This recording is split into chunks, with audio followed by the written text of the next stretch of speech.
आज पूरी दुनिया सिर्फ ये नहीं पूछ रही कि युद्ध होंगे कि नहीं, बल्कि कहीं ना कहीं वह यह भी महसूस कर रही है कि कुछ तो है जो बदल रहा है।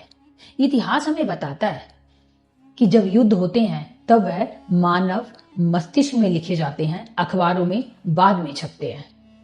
2026 और 2027 में बहुत अटकलें हैं, डर हैं, भविष्यवाणियां हैं, लेकिन ना मैं यहाँ किसी डर की बात करूंगी और ना ही किसी राजनीतिक मुद्दे की बात कर रही हूँ। मैं तो सिर्फ आपको एक कालखंड के विषय में बताने आई हूँ। इतिहास इस बात को प्रत्यक्ष गवाह के रूप में हमें यह बताता है कि जब किसी व्यक्ति की कुंडली सत्ता के साथ मिल जाती है तब वह सिर्फ उसकी व्यक्तिगत कुंडली नहीं होती, वह सिर्फ उसका व्यक्तिगत भाग्य नहीं दर्शाती, बल्कि वह उस राष्ट्र की और उस कालखंड को भी प्रतिबिंबित करती है। यहाँ ट्रंप की कुंडली को उसी दृष्टि से देखने की आवश्यकता है। यह सिर्फ उनकी व्यक्तिगत कुंडली नहीं है, बल्कि यह समय की उस धारा की कुंडली है जहां पूरा विश्व खड़ा हुआ है। ट्रंप का जन्म 1946 में सुबह 10:56 पर न्यूयॉर्क में हुआ। वैदिक ज्योतिष के अनुसार सिंह लगन की कुंडली वृश्चिक राशि और ज्येष्ठा नक्षत्र के चौथे चरण में पड़ती है। लग्नेश दशम भाव में स्थित है, जो ट्रंप को एक ऐसा नेता बनाती है जो नियमों को तोड़ेगा और अपने अपरंपरागत निर्णयों के कारण सदैव याद रखेगा। विश्व स्तर पर उसको यह प्रसिद्धि दिलाता है। सूर्य और राहु दशम भाव में, जो कैरियर का स्थान है, सत्ता का स्थान है, वहां ग्रहण योग भी बना रहे हैं, जिसके कारण यह अचानक से अपने जो निर्णय हैं, अपनी जो नीतियां हैं, उसको बदल लेते हैं और उन कार्यों को करते हैं जो विश्व स्तर पर एक अपरिहार्य बन जाते हैं और जिसको लोग पसंद नहीं करते।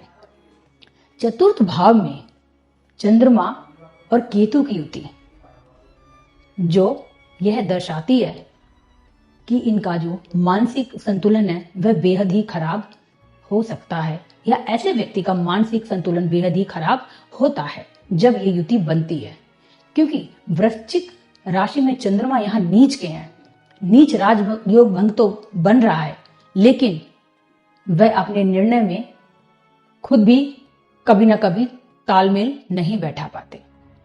अब मैं बात करूं, जो दशमेश शुक्र है वह 12वें भाव में शनि के साथ बैठे हुए हैं और 6th हाउस पर अपनी दृष्टि डाल रहे हैं।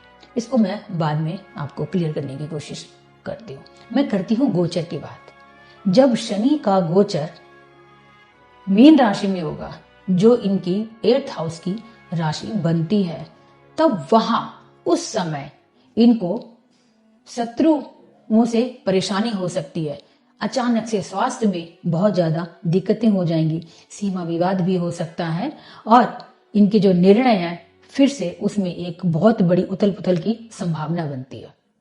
इसके बाद जब राहु का जो गोचर है, जब वह मकर राशि में होगा, जो अभी मैंने बात की 6th हाउस की राशि है, तब ऐसे व्यक्ति की जब ये समय आता है तब उसको अपनी कुर्सी से विदाई और अचानक से स्वास्थ्य संबंधी समस्याएं घेर लेती हैं।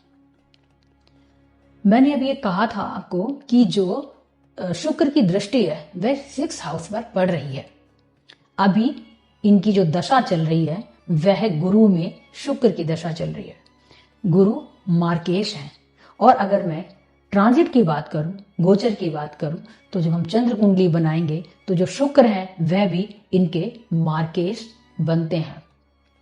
तो जब इस तरह की दशा है तो ट्रंप को अपनी राजनीतिक गतिविधियों और अपने स्वास्थ्य के प्रति ज्यादा सजग रहने की आवश्यकता है।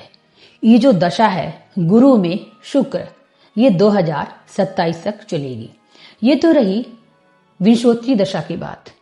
अगर अब मैं योगिनी दशा की बात करूं तो अभी उनकी सिद्धा की दशा चल रही है और जून 2026 में जब सिद्धा में संकटा की दशा आएगी तभी भी यही परिणाम सामने आ रहा है। उस टाइम अमेरिका में सत्ता विरोधी तत्व ज्यादा सक्रिय हो जाएंगे और ट्रंप की कुर्सी को एक बहुत ही बड़ा खतरा हो सकता है। और जैसे जैसे ये आंदोलन तेज हो जाएंगे उनको अपने जो स्वास्थ्य संबंधी दिक्कतें हैं उनका भी एक बेहद ही कष्टकारी समय उनके लिए आ सकता है। तो उनको इस समय और भी ज्यादा शांति और जो अपने डिसीजन है उसको सोच समझ लेने की बहुत ही बड़ी आवश्यकता पड़ रही है, क्योंकि ग्रह गोचर यही संकेत दे रहे हैं। यह विश्लेषण पब्लिक डोमेन में जन्म विवरण के आधार पर ज्योतिषीय गणना है। असली जो परिणाम होता है वह आपकी व्यक्तिगत कुंडली पर ही निर्भर करता है। जय माता दी।